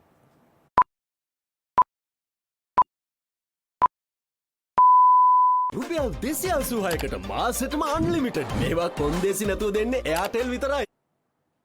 දෙවැනි එන්නතට මාත්‍රා ලක්ෂ 3ක් වෙන් කරගෙන තිබෙනවා. රාජ්‍ය අමාත්‍යනී සුදර්ශනී කියන්නේ අංජුල මහික සුජිත් තේවාජූලිගේ එක්කලියන්. කොරෝනා එන්නත් දෙවැනි මාත්‍රාව ලබන 19 වෙනිදා සිට ලබා දීමට එන්නත් මාත්‍රා ලක්ෂ 3ක් වෙන් කර තිබෙන බව වසංගත රෝග හා කොවිඩ් රෝග පාලන කටයුතු රාජ්‍ය අමාත්‍යනී වෛද්‍ය සුදර්ශනී ප්‍රධාන පොල්ලේ පාර්ලිමේන්තුවේදී ඊයේ සඳහන් කිරීමක් කරනවා. මේ එන්නත් ප්‍රමාණය ලබා දෙන අතරතුර අලුතින් මිලදී ගැනීමට ඇනුම් කර ඇති ඔක්ස්ෆර්ඩ් ඇස්ට්‍රාසෙනිකා එන්නත් තොගයත් කොවැක්ස් පාස්කම් යටතේ තවත් එන්නත් තොගයකුත් ලැබීමට නියමිත බවත් කොරෝනා එන්නතේ දෙවැනි මාත්‍රාව ලබා දීම සම්බන්ධයෙන් කිසිදු ගැටලුවක් පැන නගින්නේ නැති බවත් රාජ්‍ය අමාත්‍යවරිය සඳහන් කිරීමක් කරනවා. එහෙනම් ඔන්න අපි පිළිගන්නා දෙවෙනි එක හරියට තියෙයි කියලා. මොකද පළවෙනි එක ගන්නකොට දිනවකාණු එක්ක කාඩ් එක දෙන්නේ. ඒ දිනවකාණු එකට දෙවෙනි එක ලැබෙන්න ඕනේ. මොකද මුලින්ම කිව්වේ සෞඛ්‍ය බලධාරීන් සති 3ක් 4ක් අතර කාලයකදී දෙවෙනි එන්නත දෙන්න ඕනේ කියලා. ඊට පස්සේ එකපාරටම 8ක් 12ක් අතර කාලයකට වගේ ගියා. එහෙමනම් අඩු ගානේ ඒකෙදිවත් දෙන්නට ඕනේ. මෙන්න තියෙනවා කියලා කියනවා. එහෙනම් ඒ අතරේ ඉන්දියාව කියපු කතාවක්. ඉන්දියා මහ කොමසාරිස් කාර්යාලය කියපු කතාවක් මේ. ඉන්දියාව ඇස්ට්‍රා එන්නත රට යවීම තහනම් කර නැහැ. ඉන්දියා මහ කොමසාරිස් කාර්යාලය කියන්නේ රංජන් කස්තුරිලියන්. ඉන්දියාව ඇස්ට්‍රාසෙනිකා එන්නත් අපනයනය කිරීමේ තහනමක් පනවා නැතැයි ශ්‍රී ලංකාවේ ඉන්දියා මහ කොමසාරිස් කාර්යාලය සඳහන් කරයි. ඉන්දියාවේ විදේශ කටයුතු අමාත්‍යාංශයේ ඉක්ුත් දෙවෙනිදා ඒ බව තහවුරු කර ඇතැයිද මහ කොමසාරිස් කාර්යාලය සඳහන් කරලා තියෙනවා. ඒ අද ලංකාදීප පත්තරේ දාපු සටහන ඒකත් එක්කම ඉන්දියාව එහෙම කියනවා. එතකොට හොඳයි අපිට එන්නත ලැබෙනවා නම් වෙන්නත් කරන්නේ කරන්න කියලා සෞඛ්‍ය බලධාරීන් කියන නිසා. ඒ අතරේ ඉන්දියාවේ තත්ත්වය තාම දරුණුයි දන්නවනේ තත්ත්වය. ඉන්දියාවේ දිනකට කොරෝනා ලක්ෂය පණි. ඉන්දියාවෙන් කොරෝනා ආසාදිතයෝ ලක්ෂයකට වැඩි පිරිසක් ඊයේ වාර්තා වෙලා. ඉන්දියාවෙන් දෛනික කොරෝනා ආසාදිතයන් ගණනය ලක්ෂය පසු කළ පළමු අවස්ථාව මෙයයි. මීට පෙර දෛනික කොරෝනා ආසාදිතයන් ලක්ෂයකට වඩා වාර්තා වූ රට ඇමරිකාවයි. මේ වන විට ඉන්දියාවේ සමස්ත ආසාදිතයන් ගණන මිලියන 12 මාරක් පසු කළා. ඊයේ වාර්තා වූ දෛනික ආසාදිතයන් 1,3558ක්. මගේ අම්මේ ඉන්දියාවේ තරම. යස් තමයි අර IPL කතාවත් යන් දවසට ලක්ෂය ආය කියලා කියන්නේ. දෙයයන්ගේ පීඨෙන් අපි පරිස්සම් වෙමු. මෙතන දාලා තියෙනවා ඊයේ අපේ රටේ තත්ත්වයන් පිළිබඳව ඊයේ වාර්තා වූ කොවිඩ් ආසාදිතයන් ගණනක වාසනාවකට දෙයයන්ගේ පීඨෙන් 159ක් දක්වා අඩු වෙලා තියෙනවා. ඊටාම ආම සංඛ්‍යාවක් අල්ලපු රටේ ලක්ෂයක් වාර්තා වෙනකොට අපි ওই තත්ත්වයේ තියාගෙන යමු කියලා මතක් කරන්න මේක අවස්ථාව කරගෙන චීනෙන් ගෙනාපු එක මුලින්ම දෙනවා කවනේ ඒගොල්ලන්ට මෙන්න දෙනවා බලන්න ෆොටෝ එක ලංකාදීපේ. චීනේ එන්නත චීනුන්ට දෙමින් චීනෙන් ශ්‍රී ලංකාවට ලබා දුන් සිනෝෆාම් කොවිඩ් ප්‍රතිශක්තිකරණ එන්නත මෙරට සිටින චීන ජාතිකයන්ට දීම කොළඹ වරාය නගරයේදී ආරම්භ වුණා. ඒ කටයුතු තුළ නිරත චීන ජාතිකයන් එන්නත ලබාගත් ආකාරයයි දමිත් වික්‍රමසිංහ ෆොටෝ ගහලා පත්තරයට දාලා තියෙන්නේ.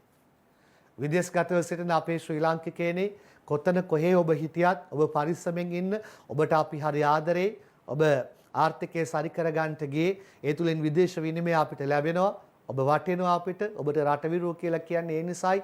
ඔබේ පරිස්සමත් අපි අපේ පරිස්සම් වගේ අපි සලකනවා. මොකද අපි හැමෝම ශ්‍රී ලාංකිකයන්. විදේශගත ශ්‍රී ලාංකික ශ්‍රමිකයන් 4432 දෙනෙකුට කොවිඩ්. දිනේෂ් සමරකෝන්ලියන් 122 දෙනෙක් ජීවිතක්ෂයට. විදේශ සේවා නියුක්ති කාර්යාංශයේ කම්කරු සුබසාධනාංශයේ පවත්වාගෙන යන රටවල් 14යි 2021 වර්ෂයේ මාර්තු 31 වෙනිදා වන විට ශ්‍රී ලාංකිකයන් ශ්‍රමිකයන් 4432 දෙනෙකුට කොවිඩ් ආසාදනය වී 122 දෙනෙක් ජීවිතක්ෂයට පත් වී ඇති බවත් 4071 දෙනෙක් පූර්ණ සුවය ලබා ඇති බවත් කම්කරු අමාත්‍ය නිමල් සිරිපාල් ද සිල්වා කියනවා. කොහේ හෝ ඉන්න තැනක ආදරණීය ශ්‍රී ලාංකිකයනි පරිස්සමෙන් ඉන්න අපි ඔබට ආදරේ. විරාමයක් අරන් ඉන්න. තවත් සටහන් කීපයක් ගැන ඔබ දැනුවත් කරන්න සෝදානම් වෙන්නේ. නැවතත් අපි පත්තරේ අත්අඩංගුවට ගත් දෙදෙනෙකු ළඟ තිබූ ලැප්ටොප් වල අන්තවාදී වීඩියෝ පට ඉන්දික ඒවා විතරණ ලියයි. අන්තවාදයේ මූලධර්මවාදයේ පැතිරවීමේ චෝදනාව මත අත්අඩංගුවට ගෙන සිටින සැකකරුවන් දෙදෙනෙකුගේ ලැප්ටොප් පරිගණක දෙකක් තුල තිබී අන්තවාදයේ මූලධර්මවාදයේ පිළිබඳ දේශන ඇතුළත් වීඩියෝ පට කීපයක්ද සොයාගෙන තිබෙන බව පොලිස් මූලස්ථානය කියනවා. එක්සත් අරාබි එමිරාත් රාජ්‍යයේ රැඳී සිටමින් අන්තර්ජාලය හරහා අදාළ කටයුතු කර තිබෙන බවත් මේට අමතරව එක්සත් අරාබි එමිරාත් රාජ්‍යයේ පදිංචිව සිටින ශ්‍රී ලාංකික පවුල් මූලික කර ගනිමින්ද මෙම පුද්ගලයන් අන්තවාදයේ මූලධර්මවාදය පිළිබඳ දේශන පවත්වා තිබෙන බවට හෙළි වී තිබෙන බවත් පොලිස් මාධ්‍ය ප්‍රකාශක නියෝජ්‍ය පොලිස්පති නීතිඥ අජිත් රෝහණ සඳහන් කිරීමක් කළා තියෙනවා.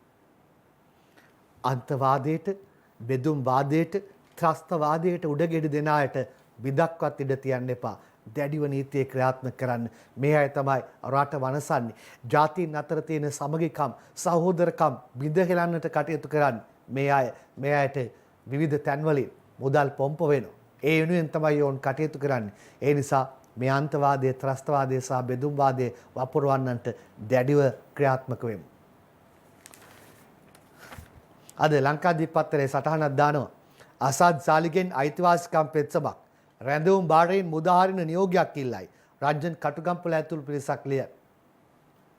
කිසිදු හේතුවක් නැතිව තම අත්අඩංගුවටගෙන රැඳවුම් බාරයේ රඳවා තබා ගැනීමෙන් සිය මූලික අයිතිවාසිකම් කඩවී ඇතැයි සඳහන් කරමින් තමා එම රැඳවුම් බාරයෙන් මුදාහැරීමට නියෝග කරන්න ඇවිල්ලා බස්නාහිර පළාත් හිටපු ආණ්ඩුකාර අසාද් සාලි ශ්‍රේෂ්ඨාධිකරණ යමුවේ ඊයේ මූලික අයිතිවාසිකම් පෙත්සමක් ගොනු කර තිබෙනවා. ඒ අසාද් සාලිගේ මූලික අයිතිවාසිකම් පෙත්සම් ගොනු කිරීම ගැනයි. අවුරුද්දට ගමට යනවාද? පහසුකම් සපයලා තියෙනවා. ඔබ අවුරුද්දට ගමට යන්න, කොරෝනා නොගෙන යන්න.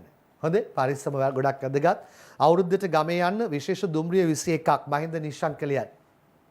9 වෙනිදා ඉඳන් 19 වෙනිදා දක්වාම තියෙනවා. අලුත් අවුරුද්දට ගම්බිම් බලා යන ජනතාවගේ ගමන් පාසුව සඳහා විශේෂ දුම්රිය 21ක් ධාවනය කිරීමට දුම්රිය දෙපාර්තමේන්තුව කටයුතු යොදලා තිබෙනවා. මෙම විශේෂ දුම්රිය කොළඹ කොටුව මරදාන සහ ගල්කිස්ස සිට බදුල්ල බෙලියත්ත ගාල්ල අනුරාධපුර දකුණු කළුතර වේයන්ගොඩ මාතර සහ මහනුවර දක්වා ධාවනය කරන බව දෙපාර්තමේන්තුව කියනවා. මෙම විශේෂ දුම්රිය අතරින් කීපයක් මේ මාස 9 වෙනිදා සිට ධාවනය ආරම්භ කරන අතර සෙසු දුම්රිය මේ මාස 10 වෙනිදා සිට 19 වෙනිදා දක්වා ධාවනය කරන බව දෙපාර්තමේන්තුව සඳහන් කිරීමක් කරනවා. අවුරුද්දට ගමට යන්න ඉන්න ඔබට දැනුවත් වෙන්නයි අපි මේ සටහන උපුටා ගත්තේ. ගමට යනකොට විතරක් නෙවෙයි මහා මග යනකොට මේ දවස්වල රස්නේ කොහමද, අධික දාහය කොහමද, රාත්‍රියට දැනෙන ඒ රස්න සහගත තත්ත්වය කොහමද? ඉර ළඟට ඇවිත් තියෙන්නේ ලංකාවට ඉහළාසේ. දිස්ත්‍රික්ක 21 උණුසුම අද ඉහළට. දිස්ත්‍රික්ක 21 උණුසුම් තත්ත්වයේ මිනිස් සිරුරට දැනෙන ඉහළ යාමක් අද සිදුවිය හැකි බව කාලගුණ විද්‍යා දෙපාර්තමේන්තුව සඳහන් කරලා තියෙනවා. මේ අනුව මුලතිව් වවුනියාව මන්නාරම පුත්තලම කුරුණෑගල අනුරාධපුර පොළොන්නරුව මොණරාගල යන දිස්ත්‍රික්ක 8හි ඇතැම් ස්ථානවල මිනිස් සිරුරට දැනෙන උණුසුම ඉහළ යා හැකි බවත් මේ නිසා ඒ පිළිබඳ වැඩි අවධානය යොමු කළ යුතු බවත් එම දෙපාර්තමේන්තුව පෙන්වා දෙනවා. හැමෝම පරිස්සමෙන් ඉන්න. ගොඩක් ඒ ගැන හිතන්න. වතුර හොඳ හැටි බොන්න. ඒක හොඳ ඔසුවක් වතුර කියලා කියන්නේ අධික රසණයත් එක්ක පරිස්සමට හොඳයි. ඊළඟ සටහන් වලට අපි අවධානය යොමු කරන්න සූදානම්. ජ්‍යෙෂ්ඨ පුරවැසියන්ගේ මාසික දීමනාව වැඩි කරපු කතාවක් අද පත්තර වාර්තා කරලා තියෙනවා. ජ්‍යෙෂ්ඨ පුරවැසි මාසික දීමනාව 500කින් වැඩි කරයි. අංජුල මහික සුජිත් හේවාජුලිගේ එක්ක ලියන. ජ්‍යෙෂ්ඨ පුරවැසි මාසික දීමනාව රුපියල් 2000 සිට රුපියල් 2500 දක්වා රුපියල් 500කින් වැඩි කරන බව ප්‍රාථමික සෞඛ්‍ය සේවා රාජ්‍ය අමාත්‍ය වෛද්‍ය සුදර්ශනී ප්‍රනාන්දු පුල්ලේ පාර්ලිමේන්තුවේදී කියලා තියෙනවා. ඔන්නගොල්ලන්ට 500ක් වැඩි වෙනවා. තව 500ක් දාලා බන්දුලගේ බඩු මල්ලත් ගන්න පුළුවන් වෙයි. හොර වැලි ජාවාරමක් වටලන්න ගිය පේදුරු තොඩුව පොලිස් OIC යට කරගෙන යයි. හැංගී සිටි ටිපර් රියදුරු අල්ලයි. නිමන්ති රණසිංහ සහ ශ්‍රීනාත් ප්‍රසන්න ලියන්නේ. යාපනයේ වඩමාරච්චි වල්ලිපුරම් ප්‍රදේශයේදී නීති විරෝධී වැලි ජාවාරම් කිරීමේ සිද්ධියක් වැටලීමට ගිය පේදුරු තුඩුව පොලිසිය පරිසර අංශයේ ස්ථානාධිපතිවරයා යටකර පලා ගොස් සැඟවී සිටි ටිපර් රථ රියදුරු කී අත්අඩංගුවට ගත් බව යාපන පොලිසිය සඳහන් කරලා තියෙනවා. පොලිසිය අය රාජකාරී කරන අතරතුර මොනතරම් ගැටලු වලට ලක් වුණු අවස්ථා ගැන කියවෙනවද? අවුව වැස්ස රැය දහවල නොබලා ඔවුන් කරන සේවාව ආරක්ෂක සමස්ත ආරක්ෂක අංශ කරන සේවා අපි අගයමු. වෙලාවත් බලමු.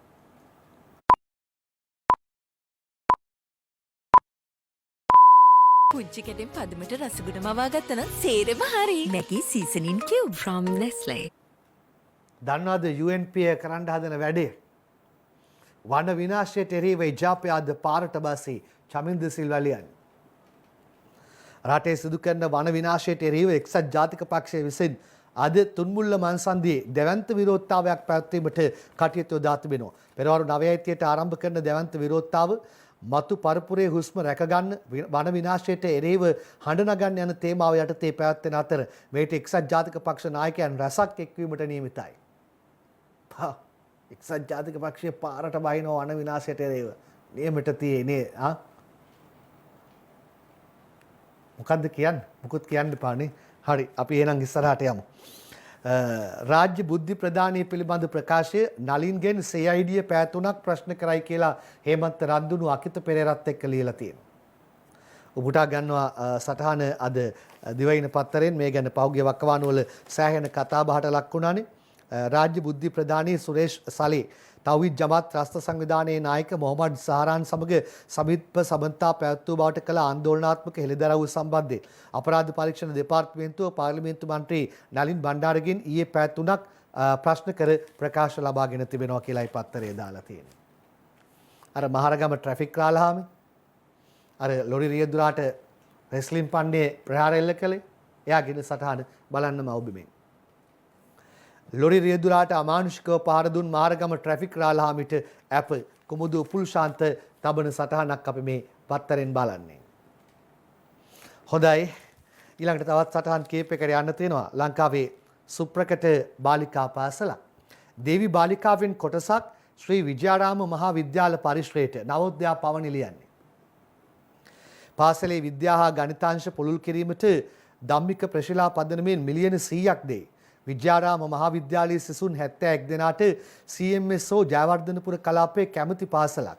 කොළඹ දේවි බාලිකා විද්‍යාලයේ විද්‍යා හා ගණිතාංශ පුළුල් කිරීම සඳහා ශ්‍රී ජයවර්ධන බස්නාහිර පළාතේ ජයවර්ධනපුර ශ්‍රී විජයාරාම මහා විද්‍යාලයේ ගොඩනැගිලි සහ ඉඩම පවරා දීමට අධ්‍යාපන අමාත්‍යවරයා විසින් කැබිනට් මණ්ඩලයට යෝජනා කර තිබෙනවා. දේවි බාලිකා විද්‍යාලයේ උසස් පෙළ ගණිතා විද්‍යාංශ පුළුල් කිරීම සඳහා අවශ්‍ය වන අලුත් වැඩියාවන් සහ වැඩි දියුණු කිරීම සිදු කිරීමට රජයේ මුදල් වැය නොවන බවත් කියලා සඳහන් කිරීමක් කරනවා. මෙරට පෞද්ගලික ව්‍යාපාරිකයෙකු වන ධම්මික පෙරේරා සහ ඔහුගේ භාර්යාට ධම්මික ප්‍රශිලා පදනම මගින් රුපියල් මිලියන 100ක් එදවීමට එකඟ වී ඇති බවත් වාර්තා වෙනවා. එබැයි අද පත්තරේ සටහන දාලා තියෙන්නේ. ඊළඟට අපි යනවා ලංකාදීපයට. මාතර වැල්ලේ පෙම්මාලිගා පොලිසියෙන් පැන සුණු විසුණු කරයි ක්‍රිෂාන් ජීවක ලියන්නේ. උපකාරක පන්ති යන බව පවසා සිය නිවෙස් වලින් පැමිණ මාතර මුහුදු වෙරළ තීරයේ පෙම්සුව විඳින්මින් සිටි බාලවයස්කාර පෙම්වතියන් 12 දෙනෙකු ඇතුළු 21 දෙනෙකු පෙරේදා 4 වෙනිදා සැකපිට ප්‍රශ්න කිරීම සඳහා අත්අඩංගුවට ගත් බව මාතර කොට්ටාශ ළමා හා කාන්තා කාර්යාංශයේ සඳහන් කිරීමක් කරනවා. කාගේ කවුදයි කියන්න බැරි 7 දෙනෙකුත් එක්ක 21 දෙනෙක් අහුවෙලා. බාලවයස්කාරයන් ගෙවල් වලින් ආවේ ටියුෂන් යන්නලු. දෙමව්පියනි ඔබේ අවධානය සඳහායි. ඊළඟට ඡන්ද අපේක්ෂකයන් වත්කම් බැරකම් දැන් ඕගොල්ලෝ දුන්නද? ඡන්ද අපේක්ෂකයිනි පාර්ලිමේන්තු මන්ත්‍රීවරුනි වත්කම් බැරකම් දුන්නද? ඇහෙනවද? අද පත්තරේ සටහන ඔහොම බලන්න. ඡන්ද අපේක්ෂකයන්ගේ වත්කම් හා බැරකම් ප්‍රකාශන ඉදිරිපත් කිරීම ක්‍රමයෙන් පහළට රාහුල් සමන්ත ලියන්නේ. පසුගිය පාර්ලිමේන්තු මහමැතිවරණයට ඉදිරිපත් වූ අපේක්ෂකයන්ගෙන් වත්කම් හා බැරකම් ඉදිරිපත් කර තිබෙන්නේ 35%කටත් වඩා අඩුවෙන්. 2015ට වඩා 2020 පාර්ලිමේන්තු මහමැතිවරණයේදී වත්කම් හා බැරකම් ඉදිරිපත් කිරීම තවත් අඩු වෙලා කියලායි අද පත්තරේ සටහන දාලා තියෙන්නේ. කෝ දෙනවා කියප කට්ටිය දීලාද? එන්න අඩු වෙනවලු දෙන ප්‍රමාණය. ඒක කියද්දී අපූර්ව ඡන්ද පොරොන්දුවක් දුන්නු කෙනෙක් ගැන සටහනක් තියෙනවා. හැබැයි අපේ නෙවෙයි. අහන්නකෝ අපූර්ව ඡන්ද පොරොන්දු දුන් තමිල්නාඩු අපේක්ෂකෙක්. සඳගමන් නිවසේ වැඩට රොබෝවරුන් ගමන් බිමන් සඳහා හෙලිකොප්ටර් යාන තෙමහල් නිවාස රන් ආභරණ කෝටි ගණන් මුදල් ආදී අසාමාන්‍ය ඡන්ද පොරොන්දු ලබා දුන් මැතිවරණ අපේක්ෂකයෙකු ගැන තමිල්නාඩුවෙන් වාර්තා වෙනවා. 33 හැවිරිදි තුලාම් අද ආරම්භ වන තමිල්නාඩු ප්‍රාන්ත මැතිවරණයට ඉදිරිපත් වන්නේ ස්වාධීන පක්ෂයකින්. ඉටු කළ නොහැකි අසාමාන්‍ය විදිහේ මෙම ඡන්ද පොරොන්දු හේතුවෙන් තුලාම් සරවණන් පසුගිය කාලය පුරාවට තමිල්නාඩු ප්‍රාන්ත වැසියන් අතරේ ජනප්‍රිය චරිතයක් වුණා. තුලාම් සරවණන් මැතිවරණයට ඉදිරිපත් වන්නේ තමිල්නාඩුවේ මදුරායි දකුණු මැතිවරණ කොට්ටාශය නියෝජනය කරමින්. තමන් ජයග්‍රහණය කළොත් සිය මැතිවරණ කොට්ටාශයේ සෑම නිවසකටම වාර්ෂිකව ඉන්දිය රුපියල් කෝටියක් ලබා දීමටත් මංගල උත්සවයකදී මනාලියගේ සියලු රන් ආභරණ ලබා දීමට කටයුතු කරන බවත් නිවෙස්වල වැඩ කටයුතු පහසු කර ගැනීමට රෝබෝවකු දෙන බවටත් ගමන් බිමන් සඳහා හෙලිකොප්ටරයක් ලබා දෙන බවටත් දින 100ක් සඳහා සඳට යාමට අවස්ථාව උදා කර දෙන බවටත් සරවණ මැතිවරණ වේදිකාවේ පවසා තිබෙනවා. තනිවම ව්‍යාපාරයක් ආරම්භ කිරීමට සූදානම් වන තරුණ තරුණියන් සඳහා ඉන්දිය රුපියල් කෝටියක්ද නිවසේ පරිහරණයට ඉන්දිය රුපියල් කෝටි 20ක මෝටර රථයක්ද විශේෂ අවශ්‍යතා ඇති පුද්ගලයන් සඳහා රුපියල් ලක්ෂයක්ද දීමට සරවණන් පොරොන්දු වී තිබෙනවා කියලයි කියන්නේ. ඊට අමතරව මදුරායි දකුණු මැතිවරණ කොට්ටාශයේ වැසියන්ට උණුසුමින් බේරී සිසිල්වීමට අඩි 300ක් උස කෘතිමව නිපදූ අයිස් කුට්ටියක්ද නගර මැදයට ගෙනීමට සරවණන් පොරොන්දු වී තිබීම විශේෂත්වයක් කියලා තවදුරටත් දාලා තියෙනවා. මාර බඩුවක් නේ. මෙවැනි අසාමාන්‍ය ඡන්ද පොරොන්දු දුන් සරවණන් කෝටිපතියෙකු නොවන අතර ඔහු මැතිවරණයට නාම යෝජනා බාර දී ඇත්තේ පොලී පදනම මත ණයක් ලබා ගනිමින් කියලාත් තවදුරටත් දාලා තියෙනවා. අන්න ඡන්ද අපේක්ෂකයෙක් අපේ අයත් කොපි කරයිද? විරාමයක් කරන් ඇවිත් කාටුන් පෙළේදී හමුවෙමු. හොඳයි කාටුන් පෙළට අපි අවධානය යොමු කරන්න හදන්නේ. අද පත්තරේ ප්‍රියන්ති පෙරරාගේ ඩොක්ටෝක් මෙන් ගස් කැපුවට ඔක්සිජන් අඩු වෙන්නේ නැහැ කියලා පරිසර ලොක්කෙක් දෙසන්නේ ඒක හරි ඔක්සිජන් කන්නද නේද? මේකත් බලන්න. පංකජ රවින්දගේ සරදම් ගස් කැපුවට ඔක්සිජන් අඩු වෙන්නේ නැහැ කියලා මධ්‍යම පරිසර අධිකාරියේ සභාපති කියනවා. ජලය අඩු වෙන්නෙත් නැද්ද සර්? ජලය අඩු වෙන්නෙත් නැද්ද එතකොට?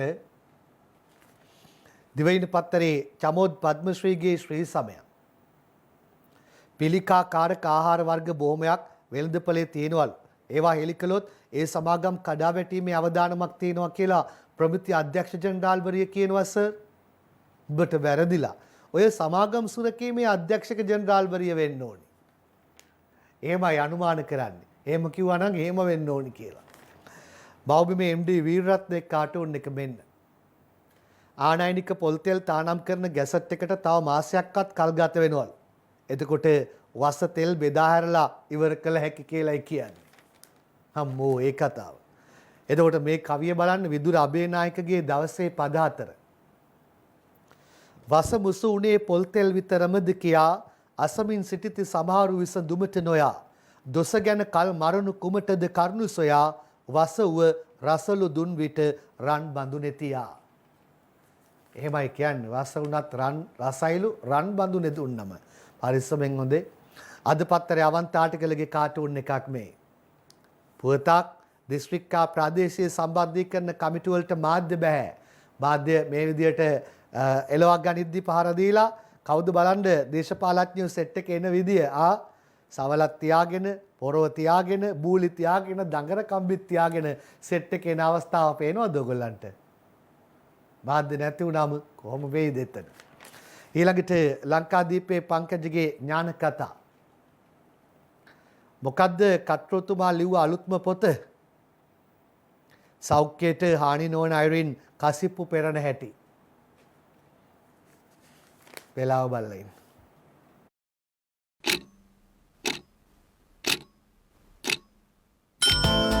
ලයිෆ් බොයි ෂැම්පූ ලොකු බෝතලෙන් වැඩි ඉතිරියක්. මේ අද පත්තරේ ජනරාණි කාටුන් එක. මෙන්න රාණි කොණ්ඩෙත් කඩලා දාලා පීරණ ගමන් කියනවා මෙදා පාර නම් අවුරුදු කුමාරි තරගේ දිනනවා කියලා. රාණිට කියනවා අනිත් එක්කන උඹේ ඔය මුහුණත් එක්ක නම් අමාරුයි කියලා. රාණි කියනවා නේ අවුරුදු කුමාරිට මුහුණු ආවරණ අනිවාර්ය කළා. අම්මෝ ඒක මෙදා පාර රාණි දිනනවලු මුහුණු ආවරණ අනිවාර්ය කළලු අවුරුදු කුමාරිට. ලංකාදීපේ තිස්ස ඒවා විශ්සගේ hina වැස්ස. අවුරුදු ක්‍රීඩා ගෝණි පනිනවා. සජිත් පනින ගෝණිය බලය ලබා ගැනීම. මහින්ද පනින ගෝණිය බලය රැක ගැනීම. ඒ දෙන්න ඒ ගෝණි දෙක පනිද්දී අපි අහිංසක පුරවැසියා පනින ගෝණිය කුස්සගින්නේ ජීවත් වීම. මේ එතකොට තිලකගේ තුන්වංශල කවිය. අවුරුදු කියන්නට කෝලා පැමිණ ඇත කනබොන දේ තාමත් ගිනි ගණන් ඇත. බන්දුල සහන මල්ලෙන් සැනසුමක් ඇත ඒකත් අරගන්න මුදලක් අපට නැත. සමහරු ඉන්නවා ඒකවත් ගන්න මුදල් නැති. තලන්ගේ අනේද කියන්නේ කවිය මෙන්න. ගෙන පුද පඳුරු ලැබුමට ආශිර්වාද යන පන්සලට දෙස්පාලකයන් යෝධ නාහිමි උරුන්ගෙන් අහගෙන අවලාද ගොළු වී සිටින හැටි දුටුවම දුක නේද. සමහරුන්ට මහා සංගරුවන් දෙන ප්‍රතිචාර ගැන මතක් කරලා තියෙන්නේ. මේ අංජනගේ කියලා වැඩක් නැහැ දිනමින කාටුන් එක. උදේ ගම්මන් පිළ ඇවිල්ලා කියනවා අපි මේ ආණ්ඩුවට බනින්නේ තියෙන ආදරය නිසා ආණ්ඩුව හදාගන්නයි කියලා. පුරවැසියා කියනවා එහෙනම් විපක්ෂයේ සර්ලට වඩා මේ ආණ්ඩුවට කොච්චර ආදරයක්ද? බනින්නේ ආදරයටලු. එහෙනම් වැඩියෙන්ම බනින විපක්ෂයේ කොච්චර ආදරයක්ද? ලංකාදීපේ තලන්ගේ එතුමා කාටුන් එක. ජනපති වගේ කෙනෙක් පැමිණිලා ඉන්නවා එතුමා ළඟට. එතුමා කියනවා මෛත්‍රී යාව මරන්නාව මිනිහටත් මෛත්‍රී කෙරුවා සමාව දුන්නා. ඉතින් සර්ටත් මාර chance එක. රංජන්ගේ മന്ത്രി ධූරයත් අවශ්‍ය වෙන්නයි යන්නේ සර්. chance එකක් තියෙනවා කියලායි එතුමා නම් කියන්නේ. ලංකාදීපේ තලංගම ජයසිංහගේ පලාමල්ල මේන්න. රාජදාස කියන වයිෆ්ට හිටපු ජනපතිට විරුද්ධව නීතිය ක්‍රියාත්මක විය යුතුයි කියලා අගරාධිගුරුතුමා කියනවා. එතකොට වයිෆ් කියනවා හිටපු අගමැතිතුමා නම් චෝයි නේද මෙයා. එයා ගැන කතාවක් නැති නිසා හිටපු අගමැතිතුමා නම් චෝයි නේද කියලා අහනවා. මේ දිනමිනි අංජන ඉන්ද්‍රජිත්ගේ කාටුන් එක. මෛත්‍රීගේ පසුපසින් හොල්මන් කරමින් ඉන්නේ කවුද? හොඳයි ඊළඟ කවිය සුජීවගේ විගඩම් ලංකාදීපෙන්. මෛත්‍රී වගේමයි ඉන්නේ. ඇඳුම් මුණා දම්මෙන් කියන කවිය මෙන්න. කොහොමද රෙදි ඇඳන් ඡන්දයට යන්නේ? ගරු කාදිනල් හිමි මාගෙන විමසන්නේ. බැලුවම දැන් තමයි ඩිංගක් තේරෙන්නේ. ඒකට උත්තරේ මම මෙහෙමයි දෙන්නේ. මෙන්න ඇඳුම් උණා දමමින් ඡන්දයට සූදානම් වෙනවා. අවසානයේ අනුරාධගේ ඕකයි තත්ත්ව කවිය. මෛත්‍රී පාල පිළිබඳ දෙනෙත් යොමා සැරට කරුණු කීවා කාදිනල්තුමා. පෞගිය කාලවලටත් බෝනසුත් දමා දැන්නම් අග්‍රඵල ලැබෙනවා ෂුවර් තමා. දැන්නම් අග්‍රඵල ලැබෙනවා ෂුවර් තමා කියලා කවිය අවසන් කරලා තියෙනවා. අපි හැමෝම ලෝක සතියේදී